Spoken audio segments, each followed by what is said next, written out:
donc dañuy njëkk a bàyyi invité bi mu defal ñu définition des concepts wax ñu inceste bi nga xamante ne ñu bëri dañ koy dégg te xamuñu lu muy tekki lan mooy inceste. Merci beaucoup Pape par rapport ak leçon du jour bi lii inceste li tax ma indi tey leçon du jour inceste dafa fekk ne ñun ci suñu wàllu liggéey dañuy rencontrer beaucoup de femmes ay filles parfois de bas âge yoo xam ne dañ leen di sàkku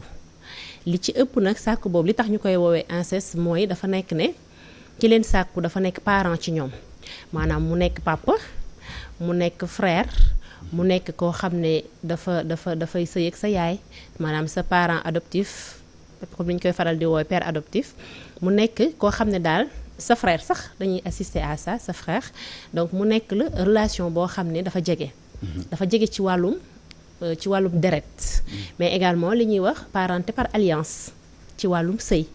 moom laa wax léegi ki nga xam ne moom moo ñëw takk sa yaay xëy na bokk leen dara ci wàllum deret mais da ngeen bokk parce que dafa am une relation d'alliance loolu la ñuy wax relation d'alliance donc fu seq boobu su amee situation boobu la ñuy wax inceste.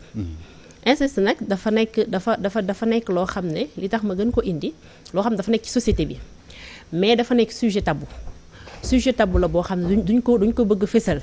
ndax ki nga xam ne sa papa moom la sàkk wala sa frère wala sa oncle day nekk loo xam ne le plus souvent dañ koy nëppal ci biir famille bi. ok kon daal inceste mooy viol bi nga xam ne. sa mbokk moo la koy def sa jegeñaale. waaw mën nañ ko définir viol parce que bu ñu xoolee ci code pénal bi définir ko mais également amul sanction. li ci ëpp rek juge bi daf koy qualifier de viol aggravé. parce que ki nga xam ne moom moo la sàkk comme li ma wax noonu mën nañ ne viol la parce que parfois la plupart du am consentement. mën nañ ne viol la mais viol bi liy différence bi ak viol mooy bii ki la sàkku mooy sa parent la parfois aussi dañuy assister ci inceste boo xam ne le plus souvent ay adulte la mais mën na am consentement mais ba tey li tax ñu koy wax inceste mooy même consentement maanaam ku jigéen ki mën na ci d'accord parce que am na benn cas ci cas yi yoo xam ne gis naa ne ku jigéen ki elle était consentante bien que inceste la mais nag li tax ñu koy tuddee inceste foofu laay gën a insister mooy ki nga xam ne moom mooy auteur bi moom mooy sa parent maanaam ngeen bokk deret te le code de la famille en son article 110 dafay wax sur les conditions de formation du mariage dafay da wax li ñuy wax l'absence de lien de parenté ou d'alliance maanaam fépp foo xam ne sëy mënu faa am rek tey bu fa relation boobu amee dañ koy tuddee inceste tey bu ne absence de lien de parenté maanaam koo xam ne yéen a bokk deret comme ni ma ko waxee léegi muy sa papa muy sa frère muy sa oncle yéen a bokk deret mais koo xam ne aussi alliance mooy koo xam ne da ngeen lié par les liens du mariage aussi loolu dañ koy dàq ci mariage donc fépp foo xam ne dañ fa dàq sëy rek tey bu fa séq amee loolu la ñuy woowee inceste. D'accord. même bu dee consentement loolu la ñuy woowee inceste. léegi nag li tax mu am solo ñu waxtaane ko dafa nekk comme ni ma ko waxee sujet tabou mais non seulement dafa nekk sujet tabou mais dafa nekk loo xam ne dañ koy nëppal ci biir kër yi mu nekk loo xam ne dafa nekk di ronger société bi. mais am na ñoo xamante ne nëppal fi ñu ko teg boo waxee ñu ne dañuy bëgg bañ a yàq àdduna xale bi parce que suba mën na màgg doon kilifa ci réew mi ak yooyu noonu bëggul après ñu koy génne watal histoire boobu noonu donc le fait que ñu jël en compte. intérêt ak avenir u xale bi. est-ce que loolu mën na justifier nëppal. non pour man mënul justifier nëppal parce que li ñu naan lu dul yàgg du dëgg c'est ça le problème xale boobu tey bu juddoo mën na am benn mère bu nekk ci koñ bi moo ko koy wax ne ko yow diw mooy sa papa sa papa mooy sa maam wala sa papa mooy sa nijaayu yaay wala sa papa mooy sa frère yaay donc nëppal bi pour man loolu du solution. ok parce que li nga wax sax boobu c'est un cas mais parfois dañu naan dañuy bañ a tas famille bi non seulement xale bi kenn du ko xalaat de la plupart. mais dañu naan dañuy bañ a tas famille bi dañuy suturaal nit ki dañuy bañ mu dem à la justice xam nga famille bi am ñu génnee ko weer ko ci mbedd bi comme ni ñu koy waxee mais tey pour man conséquences yi la ñu war a gën a xalaat parce que tey famille boobu am loolu déjà famille bi moom la plupart des tas benn. deuxièmement li ci ëpp mën nañ ci assister à des cas de divorce dañ ciy jël yoo xam ne boo creuser ba ci suuf souvent loolu mën na nekk cas de divorce. ñun am nañ ci ay cas yoo xam ne kooku moo jur xale bi mais la même mënoo comprendre que ni papam moo def lii doomam loolu c'est parfois xel du ko nangu daal mais quand même c'est vrai. Okay. Troisièmement bi aussi mooy xale boobu tey comme ni nga ko waxee duñ ko xalaat mais beneen conséquence bi mooy ki nga xam ne mooy ku jigéen ki tey porter grossesse boobu mën na ci déjà tenter avortement. te avortement boobu c'est banni par la loi sénégalaise buñ la ci jàppee une peine de prison t'attend. Parce que l'avortement n'est pas permis par la législation sénégalaise. di ko yàq. loi da koy tere. waaw mooy interruption de l'IVG. donc ëmb ba pare di ko yàq loolu loi da koy tere déjà boobu mën na nga ci am problème non seulement problème sanitaire mais également problème avec la justice. Deuxièmement bi mooy tey bu xale boobu supporter grossesse boobu dem ba accoucher le plus souvent li ñuy wax infanticide maanaam jur doom rey ko day nekkaat beneen conséquence de la plupart des femmes yi nga xam ne ñoom ñoo nekk tey camp pénal am na ci jeunes filles yu bëri yoo xam ne infanticide moo leen dugal tey prison.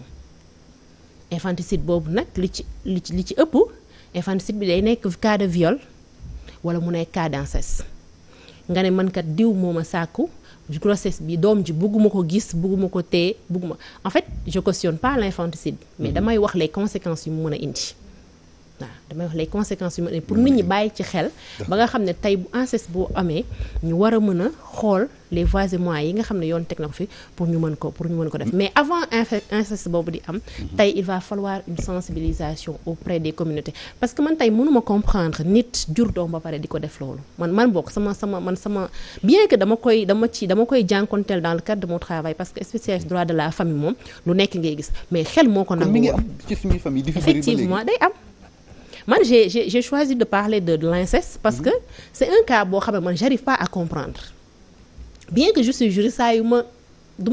xëyee parce que ça se passe pas tous les jours mais dama koy gis fréquemment jur doom sàkku ko te man loolu mënuma ko comprendre donc loolu moom moo tax ma ne tey leçon du jour vraiment bëggoon naa ñu bàyyi xel ci cas d'inceste yooyu ak conséquences yi nga xam ne moom laa fi énuméré léegi li waaw allez-y non demal parce que moom muy naan mënu ko comprendre est-ce que ci cas yi ngeen di am du ngeen di def beneen piste mooy suivi psychologique genre xam le pourquoi su parent bi def noonu est-ce que ànd naag sagoom et tout ça effectivement dañuy def le suivi psychologique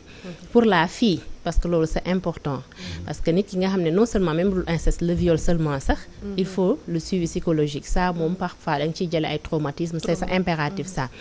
mais juste pour ma nettali benn anecdote du anecdote sax parce que vous en tant que chroniqueuse wala journaliste vous devez être au courant de ces faits il y a peut-être ay 1 an 2 ans de cela cas d'inceste boobu amoon na fii dans la banlieue le gars bi ñu defee le suivi pour laaj ko lan moo tax mu def loolu xam nga lu mu wax que ne moom maraboom moo ko ne il faut que mu ngeen baal ma ci terme mu sàkku xale boo xam ne dafa vierge wala mu rey jabaram pour s'enrichir d'après les explications c'est ça mais loolu fan nga ko mën a teg moom ci bànneexu bakkan nga ko mën a teg donc c'est un exemple pour juste te dire que ne dinañu dem parfois pour mën a comprendre le fait c'est juste un exemple mais am na leneen am na ñoo xam ne bon psychologiquement seen xel ils ne sont pas stables seen xel parfois seen libido daf leen di yóbbu ba ci loolu noonu surtout ça si aussi dañu nekk ci dëkk boo xam ne on est un pays vraiment pauvre parfois promiscuité bi dans les maisons aussi dafay justifier yenn actes yi mais pour man quel que soit acte quel que soit alpha quelles que soient les raisons pour man loolu warul mën a justifier nga jur doom ba pare di ko sàkk à mon entendement mais ñi def loolu lan moo leen ci mën a fekk ci wàllub yoon ak tamit ndax daan bi bu fekkente ne ki nga ko def majeur la wala mineur également ndax daan bi day yem d'accord may préciser aussi que li tax ma indiwaat la question sur la table def ko leçon du jour aussi bokk na ci daan yooyu nga évoqué parce que le code pénal expressément waxul ne inceste lii mooy daan bi ça n'existe pas dans le code pénal mais le plus souvent le juge daf koy interpréter qualifier ko soit de viol parce que viol c'est puni par la loi par le code pénal soit d'attentat à la pudeur soit de pédophilie mais c'est des inceste bi ça devient une circonstance aggravante du viol parce que tey dañu ne pour les circonstances aggravantes du viol dañu ne ki nga xam ne moom moo la war a yiir ki nga xam ne moom moo am autorité ci yow war la sàmm tey bu tourner di la sàkku kooku tey dafay nekk une circonstance aggravante donc man en tant que juriste aussi foofu noonu je pense que le code pénal war na mën a revoir sur le cas d'inceste mu am benn peine boo xam ne uniquement c'est sur le cas d'inceste mais le plus souvent le juge da koy interpréter wala mu requalifier ko de comme j'ai dit de viol d'attentat à la pudeur de pédophilie etc. donc est-ce que kon dugg na ci cadre criminalisation parce que viol dañ ko criminaliser bien sûr dugg na ci cadre parce que en fait quand je dis viol c'est criminalisé maintenant. Et ça rentre également dans le cadre de la criminalisation parce que quand le viol est rencontre des circonstances aggravantes ça devient également un crime donc tey mën nañu wax ne ça rentre dans cette position. Xam nga en matière de viol dañ lay wax ne la bu fekkente ne ki nga ko seqal majeur la bu amee consentement maanaam bu ci d'accordoon viol amu fa. li ma fàttee wax également mooy le juge même peut aller jusqu'à qualifier d'acte contre nature parce que suñu nee papa ak yaay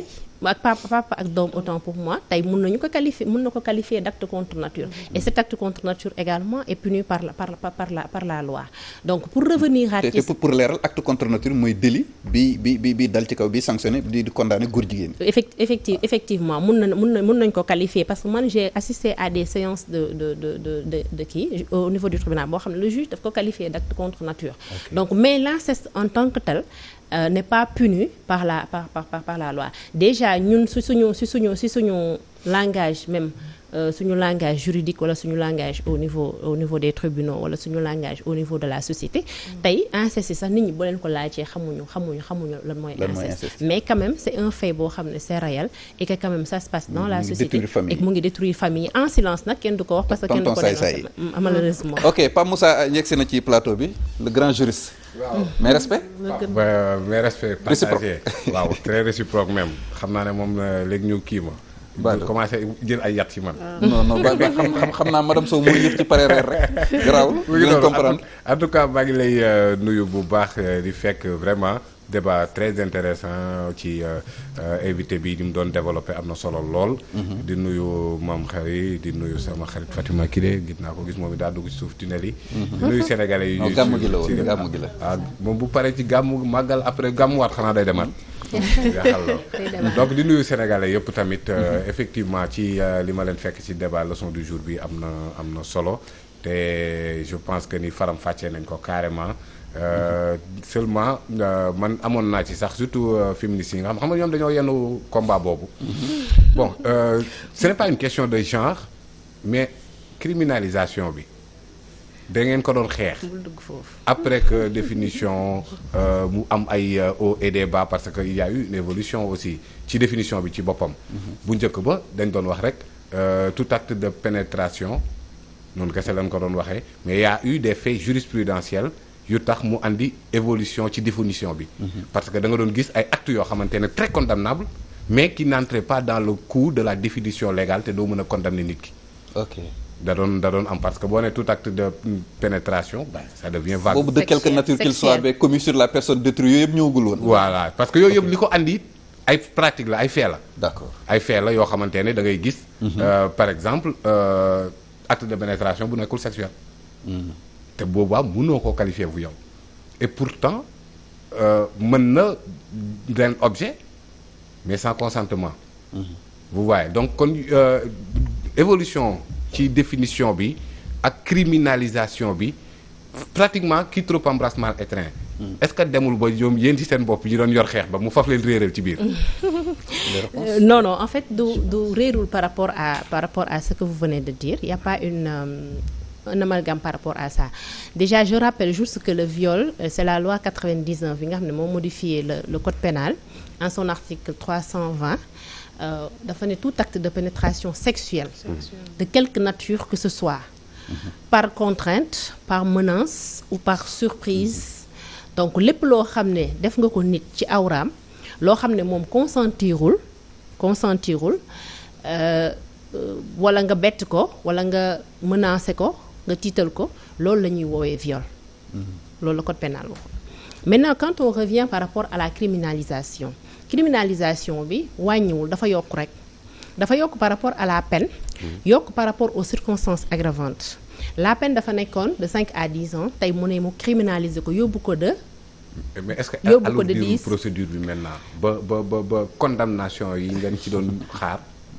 mu xaw a wàññeeku. xam nga moom débat bi daf ci yàgg Non, xëy féministe yi far yàlla nattu ko nag ñu am benn féministe ci plateau mu taseeg tey kii non en parce fait que man je criminaliser crime mais après on se rend compte que est-ce que criminaliser bi alourdirul procédure bi. non pour man alourdirul la procédure en tant que telle. parce que bon xam nga 20 ans moom koo koy tëj il va falloir nga xam mu wóor la ne ce fait là am na. donc loolu ngay wax peut-être alourdir la procédure. Alourdirul procédure c'est juste des enquêtes. Avec c'est juste une instruction il faut qui une instruction illimitée. parce que ñu on est en matière criminelle. loolu c'est normal c'est la procédure judiciaire donc pour man.